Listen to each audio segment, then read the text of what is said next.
Bonjour à tous, et bienvenue dans ce nouvel enregistrement qui portera sur la pensée d'Aristote.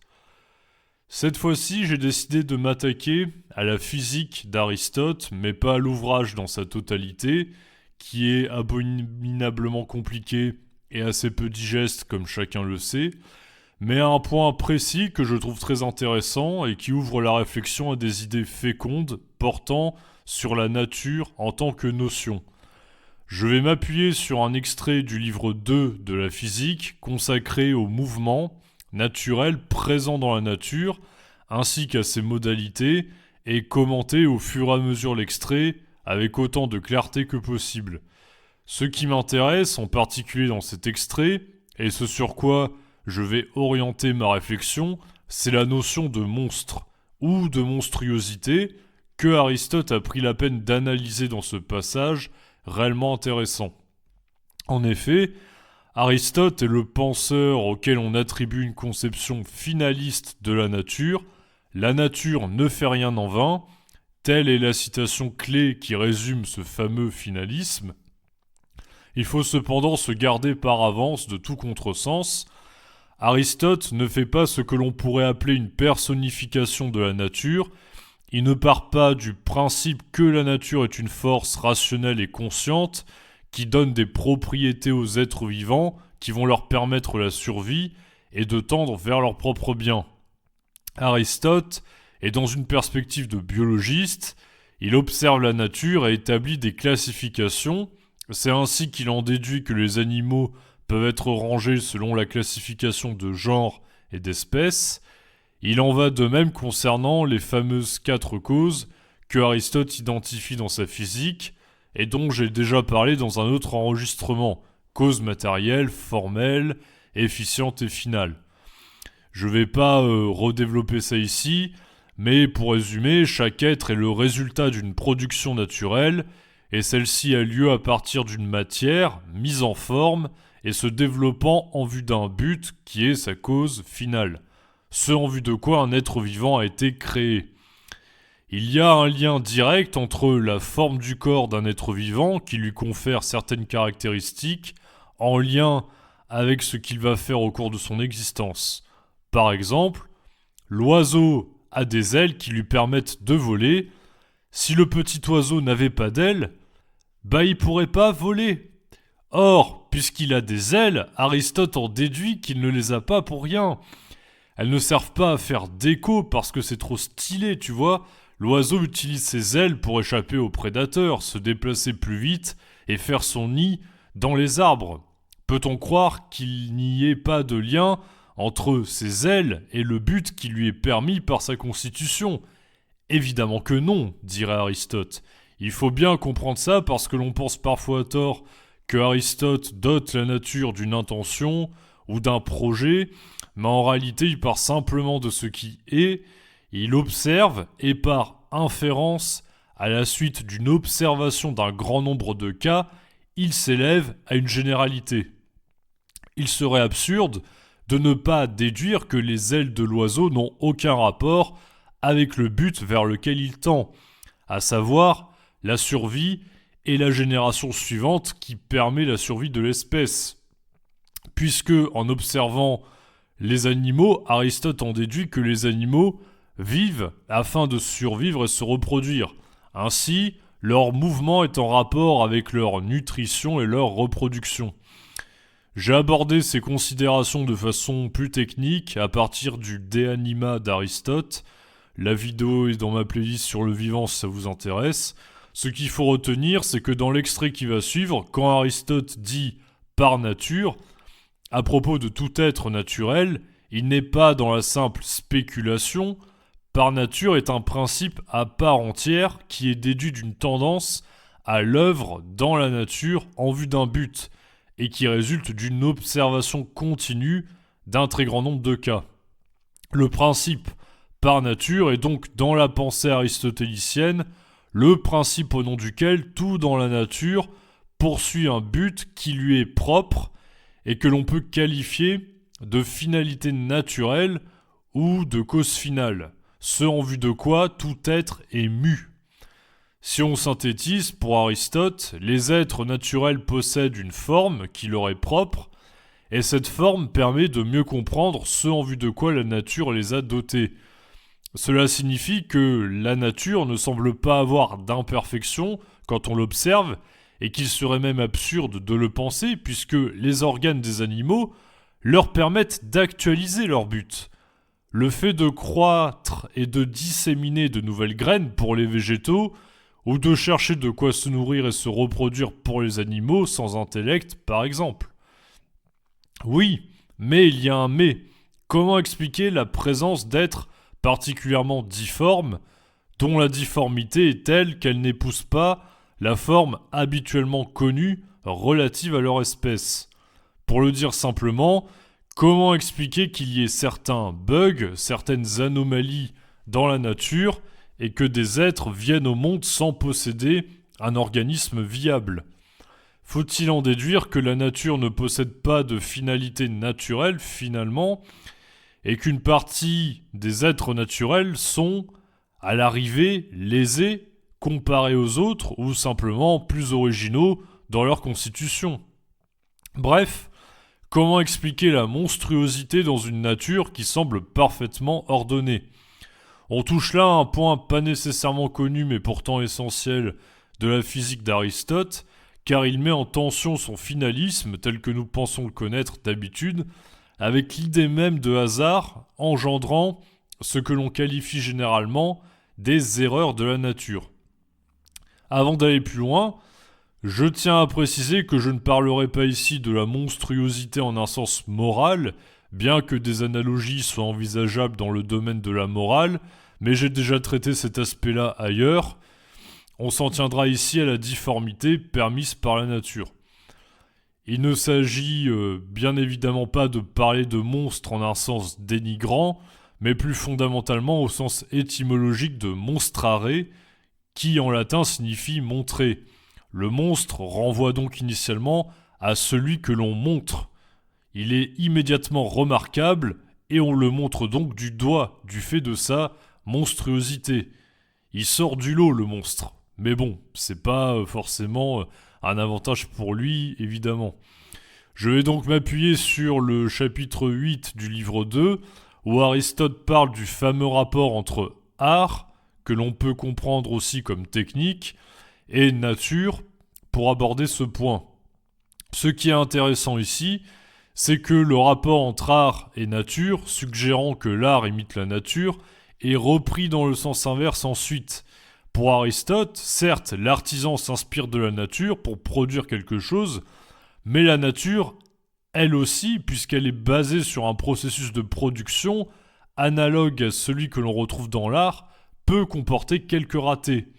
Toujours par analogie d'après Aristote, de la même façon que l'artisan peut parfois rater la production d'un objet et produire, malgré ses régularités dans la production, une œuvre difforme, une poterie cabossée ou une statue qui ne respecte pas les proportions habituelles malgré ses efforts, la nature n'est pas à l'abri de ce qui s'apparenterait en apparence à une imperfection au niveau de la production de ces êtres. Je cite Aristote, « Il s'ensuit donc que là où toutes les choses sont arrivées, comme si elles advenaient en vue d'une fin, elles ont été conservées, étant disposées de la bonne façon par le mouvement spontané, tandis que toutes celles qui n'étaient pas ainsi ont péri et périssent, comme les bovins à face humaine selon Empédocle. C'est donc, par ce raisonnement ou par tout autre semblable, que l'on peut s'interroger, mais il est impossible qu'il en soit de cette façon. Car ces choses, et toutes celles qui sont par nature, adviennent soit toujours de la même manière, soit le plus souvent, mais aucune de celles qui résultent du hasard et du mouvement spontané. En effet, il ne semble pas dû au hasard, ni à une coïncidence qu'il pleuve souvent en hiver, mais ce le serait en été, ni qu'il y ait canicule en été, mais bien en hiver. » Fin de citation. Ici, Aristote utilise un exemple de monstre qui aurait été décrit par le présocratique Empédocle, le bovin à visage d'homme. Très franchement, cela a plus l'air d'une créature mythologique, et je n'arrive pas à savoir si Aristote prend cet exemple de manière fictive ou s'il pense qu'Empédocle a réellement déjà vu des bœufs à visage humain, à savoir ce qu'il avait pris avant, mais dans le doute, on va se contenter de les considérer comme des anomalies théoriques qui seraient engendrées par la nature. Un bœuf à visage d'homme n'est pas une chose que l'on s'attend à rencontrer régulièrement, moins qu'un homme à visage de bœuf, vous en avez peut-être déjà croisé si ça se trouve. On ne s'attend pas à rencontrer de tels êtres parce qu'une forme animale de bœuf correspond à ce que l'on est en mesure d'en observer très généralement, de la même façon qu'un visage qui semble humain devrait se situer sur un corps humain. Le monstre apparaît ici comme étant au croisement entre deux espèces, mais avec des caractéristiques dominantes appartenant à un bœuf tout de même. On peut supposer que la difformité qui apparaît à la naissance sème le trouble sur l'appartenance de l'être vivant à l'espèce à laquelle il est censé appartenir. Le monstre a suffisamment de points communs avec une espèce déjà connue, mais suffisamment de différences pour être montré du doigt, car ainsi il sort du lot et peut même épouvanter par son apparence. Le hasard est donc ce qui semble responsable de potentielles anomalies, comme celle-ci pour Aristote, car il apparaît comme lié à l'imprévu. En ce sens, un climat déréglé, que l'on ne qualifie pas de monstrueux mais qui par comparaison s'y apparente, serait un climat qui tiendrait de l'exception hasardeuse, un temps exceptionnellement chaud en hiver par exemple. On notera en passant qu'au vu du détraquement climatique actuel, la norme change, et donc que ce que l'on attend de la nature habituellement est bien précisément lié aux observations répétées. Le monstre ici a donc une double caractéristique, si on synthétise ce que l'on vient de dire. Il est le fruit du hasard, comme manifestation inattendue d'une forme contraire à celle correspondant à la forme attendue par anticipation. En effet, par inférence, notre intellect nous permet de saisir la forme au sein de la matière organique de bœuf, et cette forme qui nous sert de connaissance mentale et imagée, dès qu'il s'agit de nous représenter un bœuf, jure avec le bœuf à visage humain que l'on observe. D'autre part, le monstre n'est pas viable relativement à une finalité naturelle, car son trop grand décalage morphologique par rapport aux membres habituels de son espèce l'empêche de parvenir à cette finalité.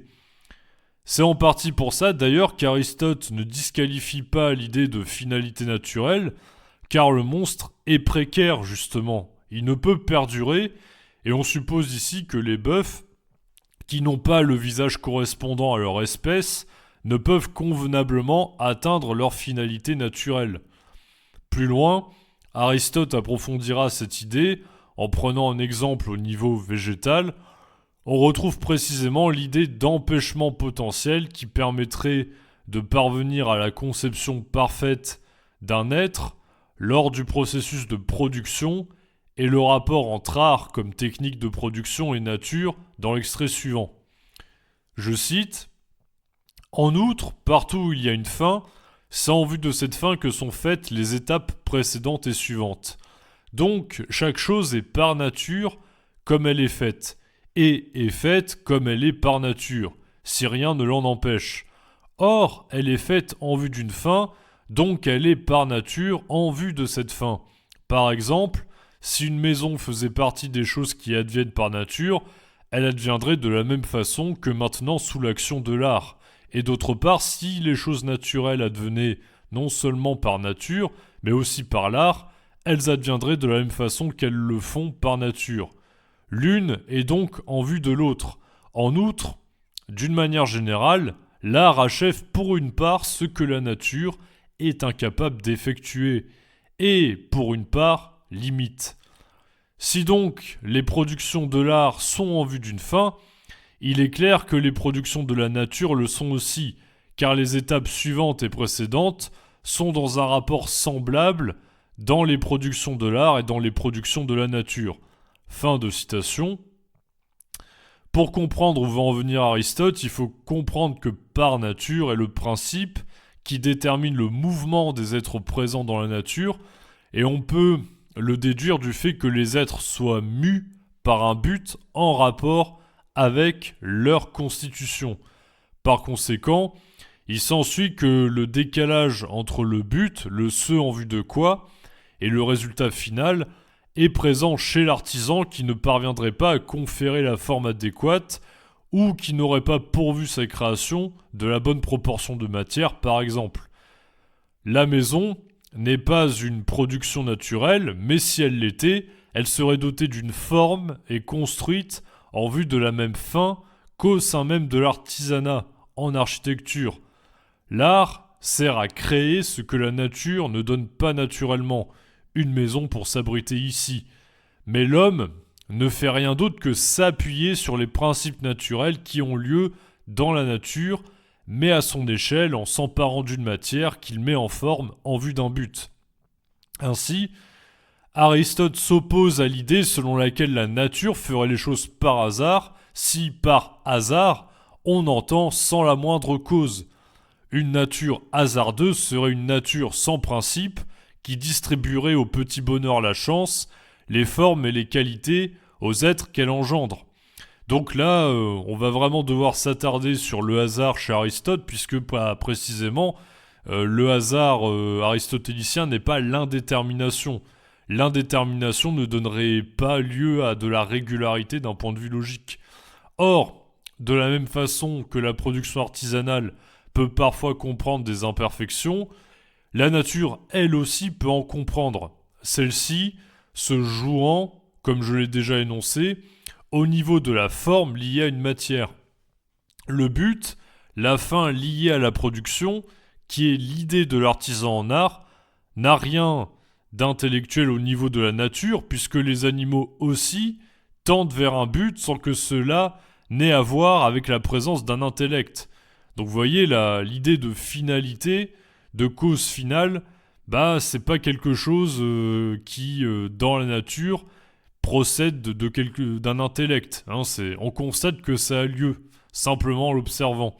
Donc Aristote ne dote pas la nature d'une intelligence humaine, mais constate simplement que celle-ci possède un mouvement qui n'a rien d'aveugle et de hasardeux comme absence de cause, puisque si cela était le cas, les irrégularités naturelles seraient bien plus nombreuses qu'elles ne le sont, le monstre faisant figure d'exception justement.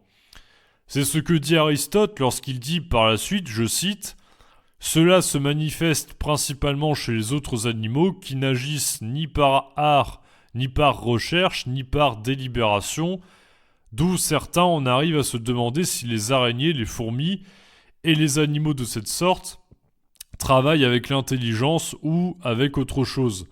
En allant un peu plus loin, dans les plantes aussi se produit manifestement ce qui est utile pour la fin, par exemple les feuilles pour la protection du fruit. Par conséquent, si c'est par nature et en vue d'une fin que l'hirondelle fait son nid et l'araignée sa toile, et si les plantes produisent les feuilles en vue des fruits et les racines non vers le haut mais vers le bas, en vue de la nourriture, il est manifeste qu'une telle cause existe dans les choses qui adviennent et qui sont par nature. Et puisque la nature est double, d'une part comme matière, d'autre part comme forme, et que celle-ci est la fin, les autres choses étant en vue de la fin, celle-ci serait la cause en vue de quoi ? Fin de citation. La nature ne comprend donc pas d'imperfection dans son mode opératoire, au contraire, les feuilles du fruit servent à sa protection, tandis que les organes des animaux sont parfaitement adaptés à leur survie, faisant partie de leur finalité naturelle. Pourtant, elle admet quand même un hasard, mais que Aristote qualifie de cause accidentelle. Il n'y a donc pas de hasard comme totale indétermination ou absence radicale de cause. Le hasard est donc toujours relatif à un écart que l'on peut établir relativement à la cause finale de chaque être naturel. En fait, il faut comprendre que le hasard aristotélicien est lié aux limites de la connaissance humaine. Une chose arrive par hasard quand une chose advient indépendamment de toute prédiction possible en raison d'une cause inconnue. Seulement, ce n'est pas parce que la cause est inconnue et que celle-ci fait obstacle à la cause finale qui sert de norme, qu'elle n'existe pas. D'ailleurs, Aristote était si visionnaire qu'il trouvera en partie l'origine de la cause, engendrant l'anomalie monstrueuse dans ce que la science actuelle nommerait la génétique. Je reprends le texte où Aristote donne une définition précise du monstre, qui apparaît donc comme l'imperfection de la nature. Si donc il existe certaines productions de l'art dans lesquelles ce qui est correct est en vue d'une fin, tandis que dans les choses ratées certaines sont entreprises en vue d'une fin mais échouent, il doit en être de même dans les choses naturelles. Et les monstres sont des erreurs de ce qui advient en vue d'une fin. Et donc, dans les compositions des origines, si les bovins n'avaient pas été capables d'aller vers un terme et une fin, ils seraient venus à l'être avec un principe dégradé, comme l'est la semence dans ce cas-ci. Et on retrouve en note de bas de page l'idée suivante, je cite, « La semence qui produit les monstres est un principe dégradé, abîmé. C'est pourquoi si les bovins dont parlait Empédocle s'étaient vraiment développés d'abord avec une face humaine, il faudrait l'expliquer par une semence dégradée. En outre, il est nécessaire que la semence advienne d'abord, mais pas immédiatement les animaux. Et l'expression « d'abord un tout naturel » désignait la semence. En outre, dans les plantes aussi existe ce en vue de quoi, mais il est moins articulé. Est-ce donc que dans les plantes aussi sont advenus, de même que les bovins à face humaine, des vignes à face d'olivier ? Certes, cela est absurde, et pourtant il le faudrait, si cela se produisait aussi dans les animaux. Enfin, il faudrait que dans les semences aussi, le devenir s'accomplisse n'importe comment. Fin de citation. Ici, Aristote identifie la cause à l'origine de la monstruosité qui serait la même pour des végétaux, qui tout en étant supposés être des vignes ressembleraient à des oliviers. On peut supposer que de tels végétaux ne seraient pas davantage viables et aptes à poursuivre leur fin naturelle, pas davantage que les bovins à visage humain. Ce qui explique la monstruosité n'est pas une imperfection supposée de la nature, mais plus une cause que l'on ne parvient pas à identifier, mais qui existe. Il s'agit donc d'une semence censée donner naissance à un être, mais qui demeure intrinsèquement défectueuse. On pourrait toujours se demander, cela dit, comment expliquer la corruption de la dite semence, mais justement, le hasard admet toujours une part de mystère et une cause encore indéterminée. Insistons d'ailleurs en passant sur le fait que le hasard n'est pas la contingence pour Aristote. Quand on dit d'une chose qu'elle est contingente, on suppose qu'elle aurait pu ne pas être. Elle est, mais elle aurait pu ne pas être, voyez ?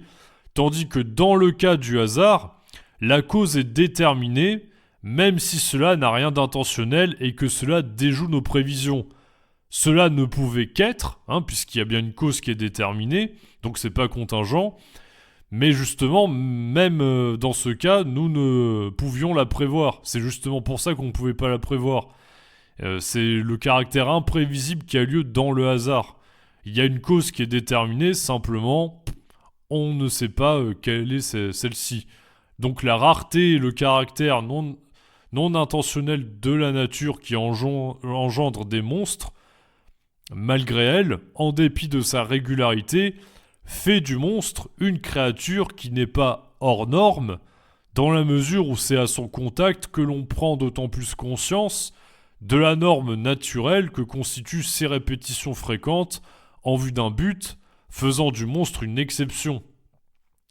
Les monstres sont des erreurs de ce qui advient en vue d'une fin, nous dit Aristote, dans la mesure où ils ne sont pas le fruit d'un hasard aveugle, comme absence de cause, où il y a une intention divine cachée qui nous échapperait.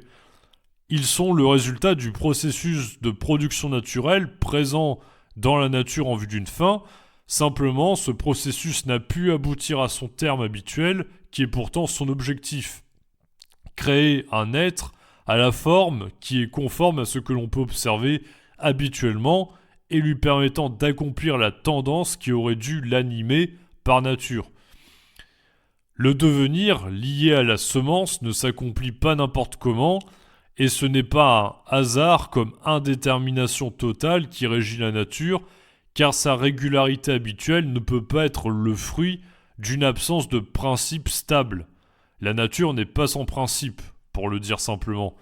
Autrement dit, une absence de cause, la semence étant habituellement cause productrice d'êtres ayant une composition de matière et de forme viable, eh bien, il n'est donc pas possible de faire de l'exception monstrueuse la preuve d'un hasard défini de la mauvaise façon qui ferait de la nature une entité aveugle, distribuant les propriétés aux êtres vivants de façon totalement arbitraire et indéterminée. Une telle thèse qui ne tient pas compte de la régularité des choses naturelles détruit la notion même du principe de nature qui fait que tout être actualise toujours ce qu'il est en vue d'un but qui lui est propre et conformément à la forme de son corps caractérisant son espèce. Je cite une dernière fois Aristote en ce sens. Or, qui soutient cela détruit complètement les choses naturelles et la nature, car sont naturelles les choses qui muent de façon continue à partir d'un principe interne aboutissent à une fin. Et à partir de chaque principe, la fin n'est ni la même ni fortuite pour chaque chose, mais chacune va toujours vers la même fin, si rien n'y fait obstacle. Ce en vue de quoi et ce qui est en vue d'eux, cela peuvent aussi être des effets du hasard. Par exemple, nous disons que par hasard, l'étranger est arrivé, a libéré le prisonnier et est parti lorsqu'il l'a fait comme s'il était venu en vue de cela, alors qu'il n'est pas venu en vue de cela. Et c'est là un accident, car le hasard est parmi les causes par accident, comme nous l'avons dit précédemment, mais lorsque cela advient toujours, ou le plus souvent, ce n'est plus ni par accident ni par hasard. Or, dans les choses naturelles, il en est toujours ainsi, si rien n'y fait obstacle. Fin de citation. La cause ou les conjonctions de causes qui entraînent une chose, la libération d'un prisonnier dans l'exemple d'Aristote, ou quelqu'un d'étranger ne le connaissant pas et ne venant pas initialement pour cela libère la personne. D'un point de vue extérieur, on pourrait croire que cela était voulu, mais ce n'était pas son intention. Il est passé par là et il s'est dit « Oh, allez, tiens, il me fait pitié, hop, je vais le libérer, je suis sympa. » C'est cela le hasard, une absence de nécessité liée à une intention précise qui crée ce décalage avec ce que l'on est en mesure d'attendre. En l'occurrence, personne ne s'attendait à ce que ce prisonnier soit libéré par une personne qu'il ne connaissait pas, et pourtant cela a eu lieu car il passait par là et a eu envie de le libérer. Donc on peut tout aussi bien projeter des intentions sur ce qui n'est que hasardeux, vous voyez.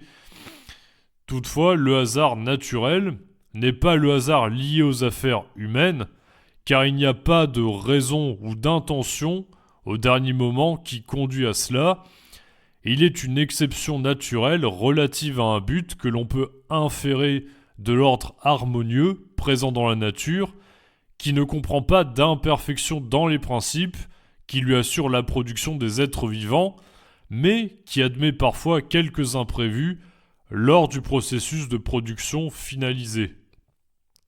Le monstre n'est donc pas étranger à la nature, car pour le comprendre et expliquer sa difformité, nous sommes bien obligés de nous référer à la nature, vis-à-vis de laquelle la forme produite suit toujours bien la réalisation d'un but. La monstruosité n'est donc pas contre nature, mais en deçà de l'ordre naturel habituel, servant de norme à ce que nous sommes en mesure de constater. L'exception ne peut donc nullement servir à invalider une norme naturelle, ni à la fragiliser, car elle a toujours une cause dont la dimension accidentelle est mise en relief par l'ordre de la nature. Je vous remercie de votre attention et je vous dis à une prochaine fois.